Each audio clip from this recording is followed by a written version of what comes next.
Hello my dear students, today in this video we will start a new chapter of our Hindi book, chapter number 5 और इस chapter का नाम है बालक चंद्रगुप्त।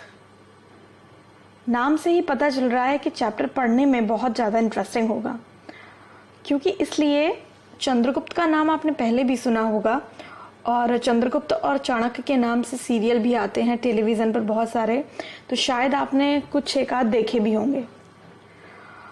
और चंद्रगुप्त का नाम भारत के इतिहास में बहुत ज़्यादा फेमस है और शायद कभी भुलाया भी नहीं जाएगा।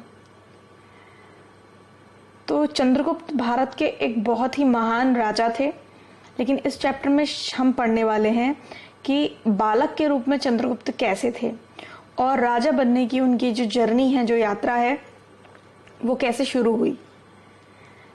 तो स्टार्ट करते हैं चैप्टर को पढ़ना, ठीक है। Pay attention.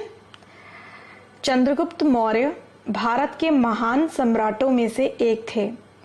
जब भी आप हिंदी की किसी लाइन को पढ़ते हैं तो एक एक शब्द को मात्रा के साथ बहुत ध्यान से और सही उच्चारण के साथ पढ़ते हैं, तो इस बात का हमें विशेष ख्याल रखना होता है। चंद्रगुप्त मौर्य भारत के महान सम्राटों में से एक थे।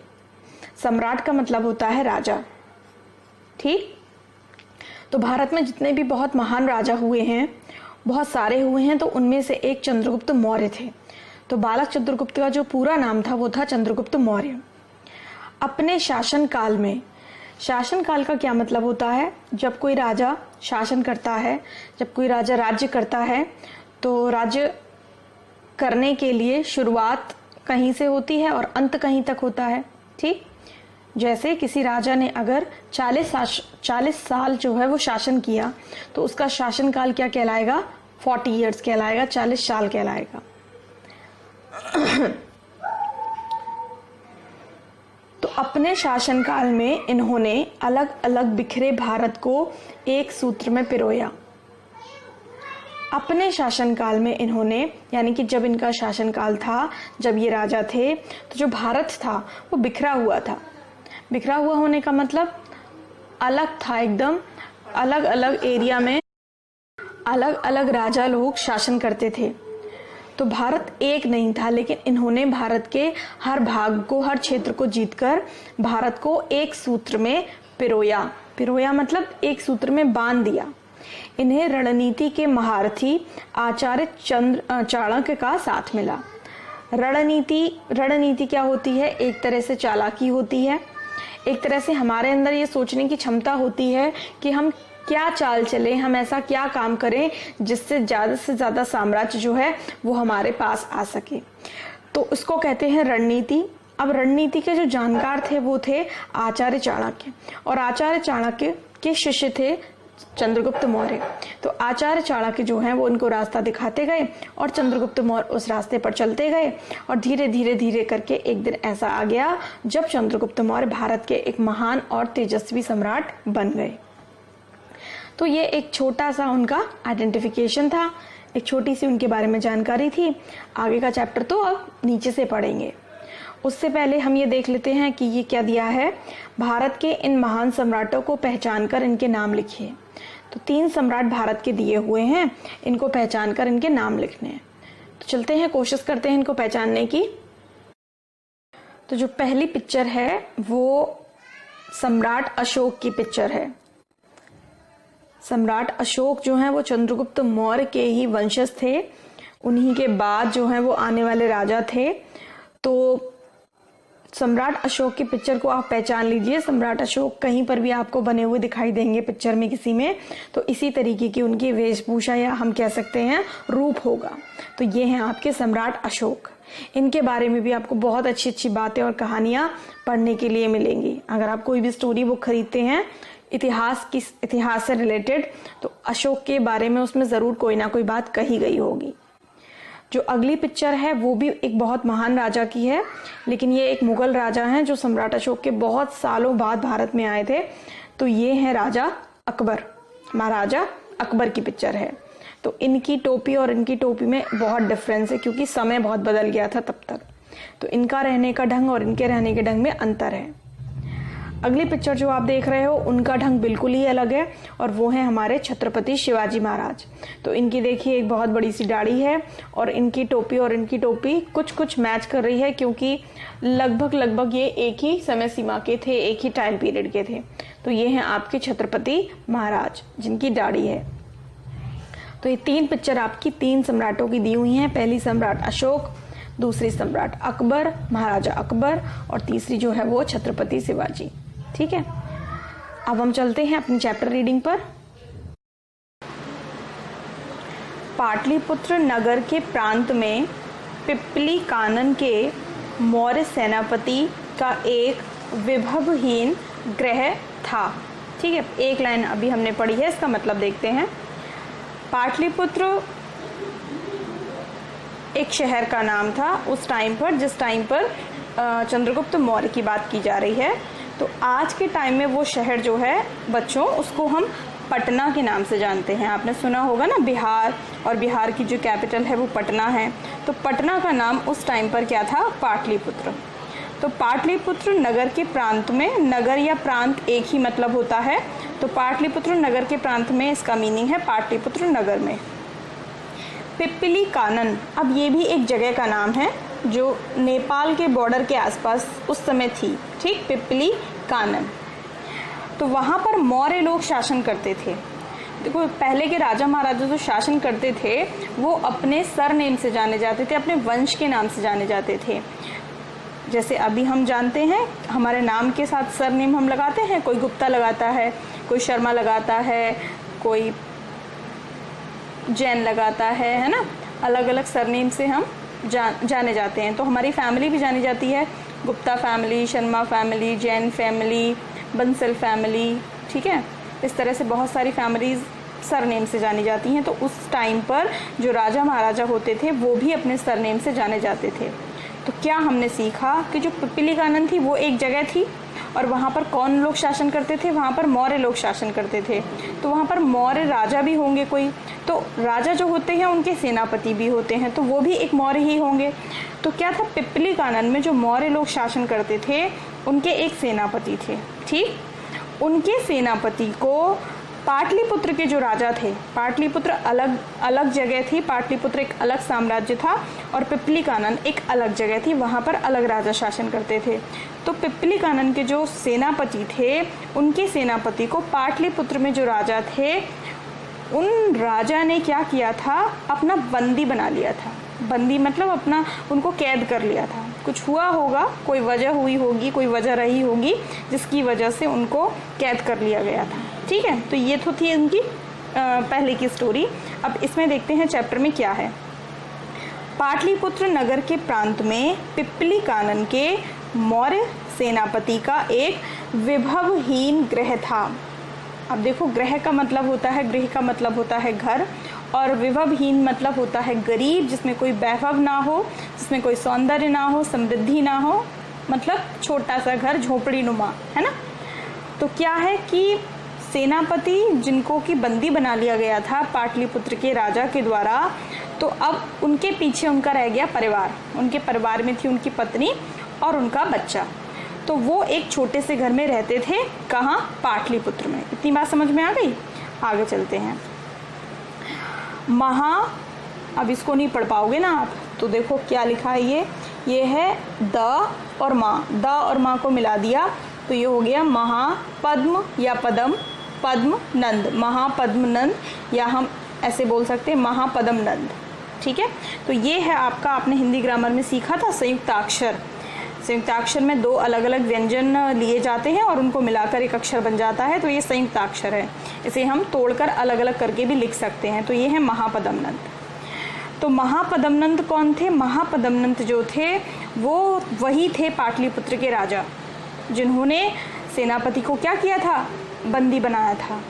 महापद्म नंद के अत्याचार से मगध कांप रहा था। अब उनके जो राज्य का नाम था वो था मगध। जैसे भारत है, उसके अंदर भारत की कैपिटल है दिल्ली, उसी तरह से उनका जो राज्य था ना उसका नाम था मगध, और उस मगध की जो कैपिटल थी वो थी पाटलिपुत्र। मतलब राजा, अब राज्य का राजा है तो रहेगा कहाँ? कोई ना कोई जगह रहेगा ना। तो अपने राज्य में राजा जहाँ रहता है और जहाँ से पूरा राज्य संभालता है उसे हम कहते हैं राजधानी या कैपिटल। तो जो मगध की राजधानी थी वो क्या थी? पाटलिपुत्र। और पाटलिपुत्र कौन सी जगह हुई? आज के हिसाब से पटना। इतनी बात समझ में आती है? चलिए, तो पद्मनंद राजा थे मगध के। उन्होंने क्या किया था? पिपली कानन के मौर्य सेनापति को बंदी बना लिया था। मौर्य सेनापति के बंदी हो जाने के कारण उनके कुटुंब, अब यहाँ पर कुटुंब है और कुटुंब का मतलब होता है परिवार या फैमिली। तो मौर्य सेनापति के बंदी हो जाने के कारण उनके कुटुंब का जीवन बस किसी प्रकार कष्ट से बीत रहा था। ठीक, अब जब घर में पापा नहीं होंगे तो घर की स्थिति कैसी हो जाएगी? आप सोच सकते हो ना, घर में कमाने वाला कोई तो होना चाहिए, घर को सुरक्षित करने वाला कोई तो होना ही चाहिए। तो उनके पापा को बंदी बना लिया गया, तो उनका जो जीवन था वो बस किसी प्रकार से चल रहा था। एक बालक उसी घर के सामने खेल रहा था, जो घर जिसमें उनकी फैमिली रहती थी, एक बालक उसी घर के सामने खेल रहा था। तो वो उसी बालक की बात की जा रही है जो उनका था, मतलब जो मौर्य सेनापति का बेटा था उसी की। कई लड़के उसकी प्रजा बने थे। अब प्रजा का मतलब क्या होता है? राजा। और राजा का जो विलोम होता है, मतलब विलोम नहीं कह सकते, राजा जो है वो जिनकी सेवा करता है, जिस जनता की सेवा करता है, उसको बोलते हैं हम प्रजा।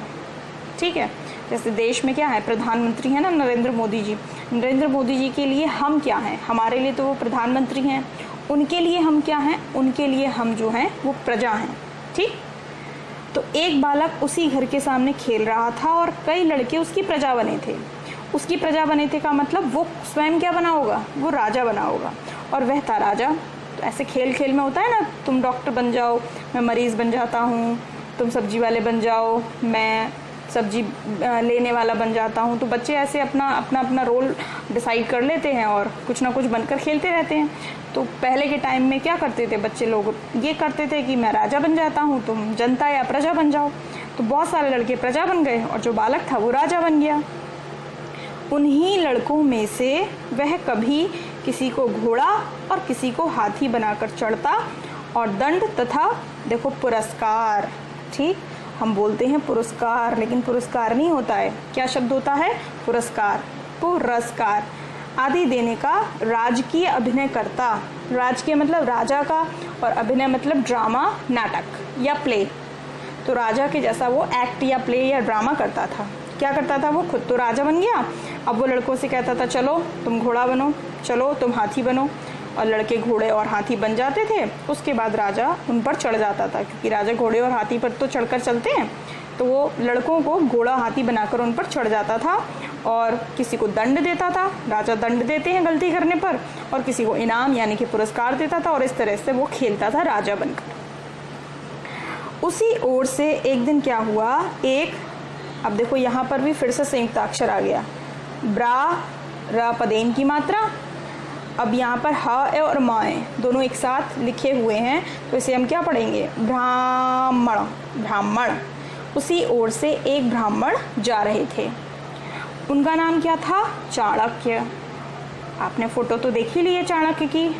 अच्छा नहीं देखी है, चलो मैं अभी दिखाती हूँ आपको, फोटो दिखाती हूँ। पहले चाणक्य की कैसी फोटो है, चंद्रगुप्त की भी दिखाती हूँ।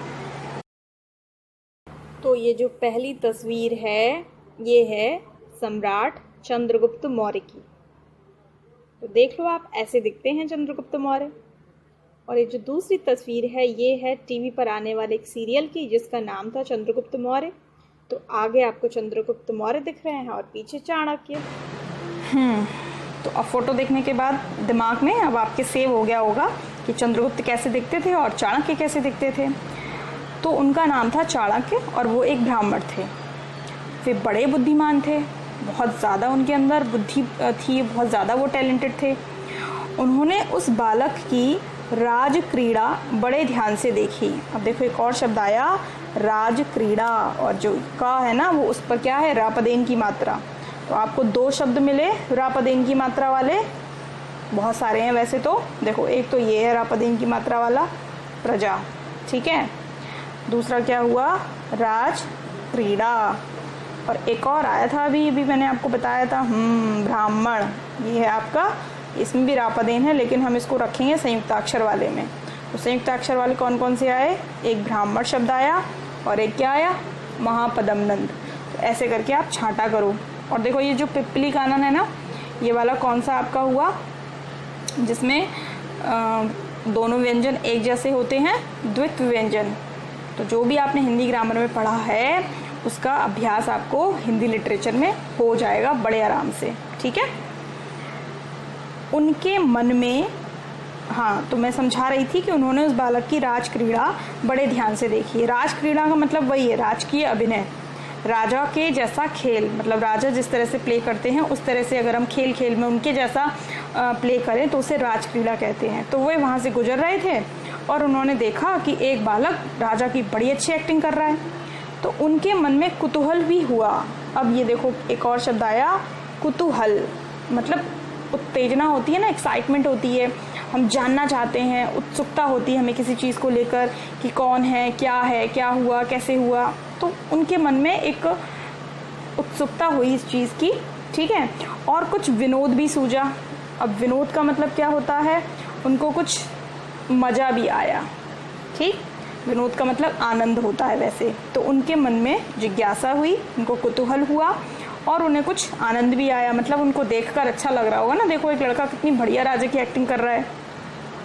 उन्होंने ठीक ठीक ब्राह्मण की तरह उस बालक राजा के पास जाकर याचना की। अब ब्राह्मण जो होते हैं वो क्या करते हैं, जगह जगह हर किसी के दरवाजे पर जाते हैं और याचना करते हैं, ठीक, मतलब रिक्वेस्ट करते हैं। तो वो ब्राह्मण की तरह एक उस बालक राजा के पास गए और उससे विनती करने लगे, रिक्वेस्ट करने लगे। और क्या कहने लगे, राजन। अब राजन क्या है, हमने राजा की जो तारीफ होती है या राजा को जो सम्मान होता है उसके लिए हम कोई ना कोई शब्द लगाते हैं। जैसे हमने इंग्लिश ग्रामर में पढ़ा था कि हम काउंट लगाते हैं, है ना, जो यूरोपियन कंट्रीज़ हैं वहाँ काउंट कहते हैं ना, बड़े बड़े नोबल लोगों से, एरिस्टोक्रेट्स लोगों से। उसी तरह से अपने यहाँ हिंदी में हम उनको राजन कहते हैं, सम्मान से, प्यार से। राजन, मुझे दूध पीने के लिए गऊ चाहिए। देखो क्या कहा उन्होंने कि मुझे दूध पीना है, मुझे प्यास लगी है और उसके लिए मुझे क्या चाहिए, गऊ चाहिए। अब गऊ का मतलब क्या होता है, गाय। तो मुझे दूध पीना है, उसके लिए मुझे गाय चाहिए, आप मुझे गाय दीजिए, मैं दूध निकाल कर पी जाऊंगा। अब एक ब्राह्मण जब किसी राजा से कुछ मांगता है, आजकल तो टीवी पर बहुत सारे माइथोलॉजिकल सीरियल्स आ रहे हैं, तो उसमें आप देखो राजा और ब्राह्मण के बीच का संबंध क्या होता है वो आपको बहुत अच्छे से पता चलेगा। तो जब एक ब्राह्मण राजा से कुछ मांगता है तो राजा उनको मना नहीं कर सकते हैं, राजा को वो काम करना ही होता है। तो अगर चाहे वो बालक ही था, चाहे वो राजा की नाटक ही कर रहा था, लेकिन अगर ब्राह्मण ने उनसे कुछ मांग लिया तो अब उस बालक को भी पूरा करना पड़ेगा। तो देखते हैं कि क्या उस बालक ने ब्राह्मण को गाय लाकर दी या नहीं दी। तो इसके लिए हमें चैप्टर को आगे पढ़ना पड़ेगा। तो चलते हैं। तो बालक ने राजा की सी उदारता, अब देखो यहाँ पर क्या है, राजा की सी मतलब राजा के जैसी उदारता। उदारता का मतलब क्या होता है, पोलाइट होना, नम्र होना, सौम्य होना, ठीक है, एक कोमल हार्ट वाला होना, एक कोमल दिल वाला होना। तो राजा बना था जब बालक, तो राजा के जैसा उसको नाटक तो करना ही था। तो राजा तो उदार होता है, तो वो भी उदार बन गया।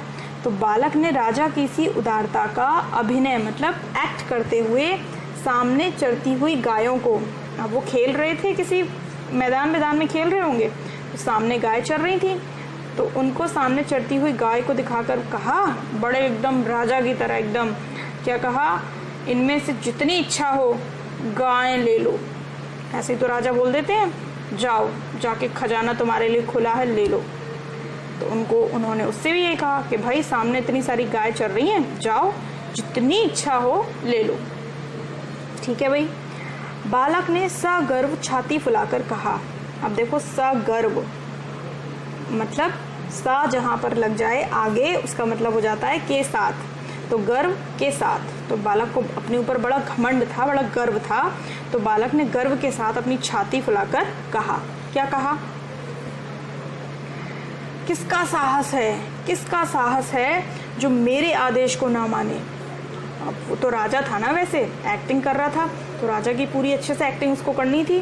तो राजा की तरह वो बोला, किसकी हिम्मत है जो मेरे आदेश को, मेरे ऑर्डर को ना माने। जब तक मैं राजा हूँ तब तक मेरी आज्ञा अवश्य मानी जाएगी। राजा तो ऐसे ही बोलते हैं, तो वो भी ऐसे ही बोल रहा था। ब्राह्मण ने आश्चर्य से बालक से पूछा। अब ब्राह्मण को आश्चर्य हुआ, उन्होंने बालक से पूछा। तो देखो, जब कोई चीज़ किसी से पूछते हैं या कहते हैं तो कॉमा लगाते हैं और फिर इन्वर्टेड कॉमा लगाते हैं 2, और फिर उसको क्लोज भी कर देते हैं बाद में, ठीक है। तो उन्होंने आश्चर्य से पूछा, राजन आपका शुभ नाम क्या है?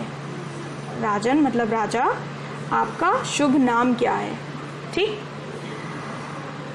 और उसके बाद क्वेश्चन मार्क और फिर इन्वर्टेड कॉमा क्लोज। तब तक क्या हुआ, उसकी माँ जो थी वो वहाँ आ गई और ब्राह्मण से हाथ जोड़कर बोली। क्या बोली? महाराज। अब देखो, ब्राह्मण राजा से बोल रहा है राजन और माँ ब्राह्मण से बोल रही है महाराज। तो हर किसी की अपनी अपनी इज्जत होती है, रेस्पेक्ट होती है, ठीक। कोई किसी से अच्छे शब्दों का प्रयोग करके ऐसा नहीं है कि खुद को नीचा दिखाना है, ठीक। अगर आप सामने वाले से अच्छे से बोलोगे वो भी आपसे अच्छे से बोलेगा, तो कोई छोटा नहीं हो जाता। अगर आप किसी को रेस्पेक्ट करते हो तो आप छोटे नहीं हो जाते हो, ठीक है। तो ये राजा अगर ये सोचे कि मैं तो राजा हूँ तो मैं तो किसी का सम्मान नहीं करूँगा, नहीं, ऐसी बात नहीं है। राजा को भी सबका सम्मान करना है और सबको राजा का सम्मान तो करना ही है। तो देखो, उसकी मम्मी उससे बोली, ब्राह्मण से, महाराज यह बड़ा धृष्ट लड़का है। अब धृष्ट का मतलब गंदा शब्द नहीं है, अच्छा है, आप लोगों के लिए भी यूज़ कर सकते हैं। धृष्ट का मतलब होता है शैतान और शरारती। अब शरारती इन द सेंस मज़े लेता है जीवन के, ठीक, किसी की भी नकल करता है, कुछ भी किसी से कह देता है, बदतमीज़ नहीं है। धृष्ट है मतलब ऊधमबाज है खूब अच्छे से। तो हमारी क्लास में कौन कौन ऊधमबाज है भाई? तो मुझे लगता है एक तो अंश बहुत ऊधम करते हैं, एक यशराज बहुत ऊधम करते हैं, तो बड़े धृष्ट हैं, नोटी हैं ये। इसके किसी अपराध पर ध्यान न दीजिएगा। ऐसी तो मम्मी आपकी ओर लेती हैं, अरे ये तो बहुत शैतान है, ये तो किसी से भी कुछ भी कह देता है, जाने दो उसको, छोड़ दो। तो ऐसी वहाँ हुआ, उसकी मम्मी आई और उन्होंने कहा कि इसके किसी अपराध पर ध्यान ना दीजिए महाराज, बड़ा ही धृष्ट लड़का है, बड़ा ही शैतानी करता रहता है ना। अब ब्राह्मण ने क्या कहा, कोई चिंता नहीं, यह बड़ा होनहार बालक है।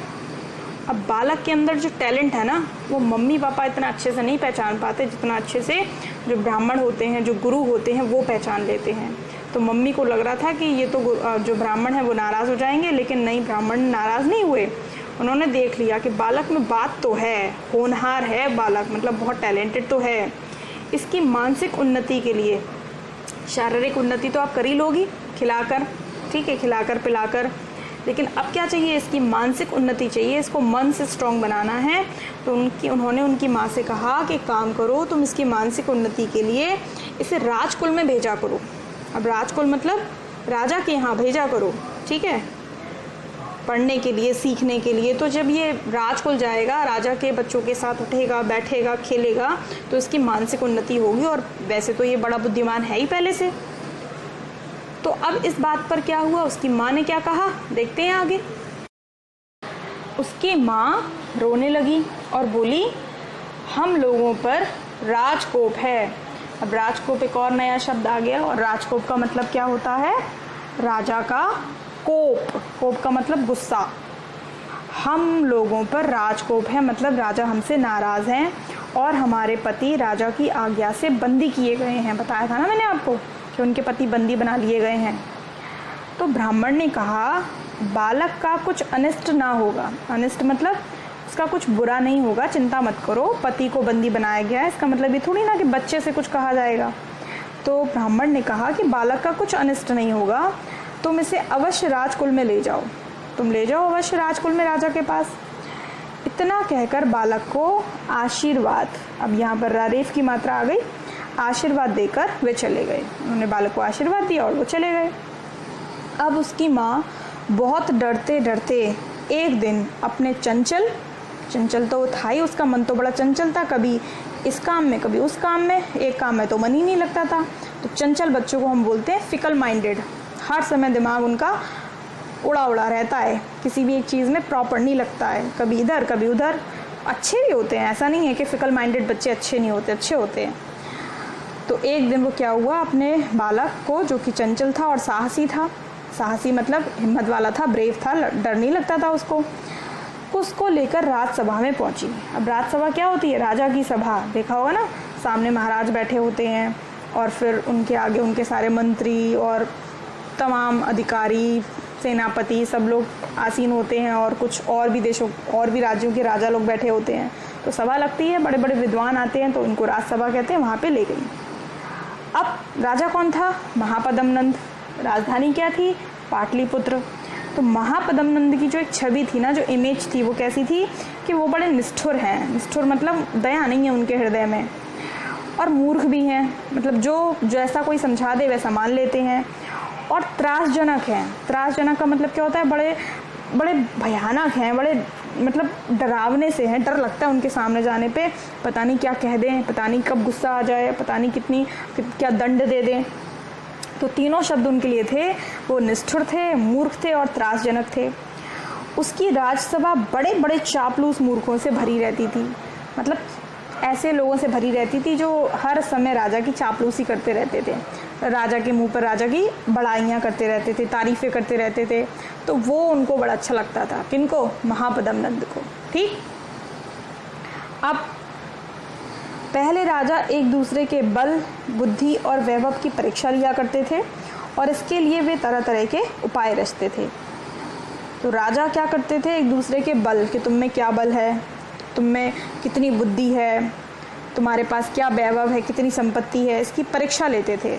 शो करो, प्रदर्शित करो, सिद्ध करो, और इसके लिए वे तरह तरह के उपाय रचते थे। पहले के टाइम में जो राजा होते थे, जैसे मैं अपने देश का राजा हूँ, वो अपने देश का राजा है, तो एक राजा दूसरे राजा के साथ क्या करता था, वो एग्जामिन करता रहता था, उनकी परीक्षा लेता रहता था। तो महापद्मनंद की भी परीक्षा होनी थी। अब महापद्मनंद की परीक्षा में क्या होना था, चलिए देखते हैं आगे। उसी समय जब बालक माँ के साथ राजसभा में पहुंचा, किसी राजा के यहाँ से, अब एक राजा थे, यूनानी राजा थे, तो यूनान के मतलब विदेशी राजा थे, उनके यहाँ से क्या हुआ, नंद की राजसभा की बुद्धि का अनुमान करने के लिए कि नंद की जो राजसभा है उसमें कितने बुद्धिमान लोग बैठे हुए हैं, उसकी परीक्षा लेने के लिए क्या हुआ, बहुत सारी चीज़ें आई, और उसमें क्या हुआ, एक लोहे के पिंजड़े में, पिंजड़ा लोहे का था, और उसमें मोम का सिंह बनाकर, मतलब मोम का शेर बनाकर भेजा गया। एक लोहे का पिंजड़ा भेजा गया और उसमें मोम का शेर बनाकर भेजा गया, और उसके साथ ये कहलवाया गया मतलब जो भी लेकर आया होगा, उनका जो दूत होगा, संदेशवाहक होगा, उसके जरिए ये कहलवाया गया कि पिंजड़े को खोले बिना, पिंजड़ा नहीं खोलना है, पिंजड़े को खोले बिना ही शेर को निकालना है। क्या करना है हमको, पिंजड़े को नहीं खोलना है, और पिंजड़े को खोले बिना ही हमको शेर को बाहर निकालना है। अब बताओ, अगर बुद्धि है तो खोल कर दिखा दो, और बुद्धि नहीं है तो हार मान लो कि हम बुद्धिमान नहीं हैं। तो ऐसे करके राजा जो हैं वो उस टाइम पर ये इस तरीके के काम करते रहते थे, दूसरे की बुद्धि का परीक्षण करने के लिए कोई ना कोई तरीके, कोई ना कोई चतुराई उपाय निकालते रहते थे। अब महापद्मनंद और उनकी राजसभा तैयार हो गई इस चीज़ के लिए, और बालक और उसकी माँ भी राजसभा में मौजूद थे। अब आएगा चैप्टर का मज़ा, असली वाला। क्या होता है आगे देखते हैं। तो बच्चों, आज हम चैप्टर को यहीं फिनिश करते हैं, और आगे का चैप्टर अब हम अगले वीडियो में पढ़ेंगे। Okay, till then.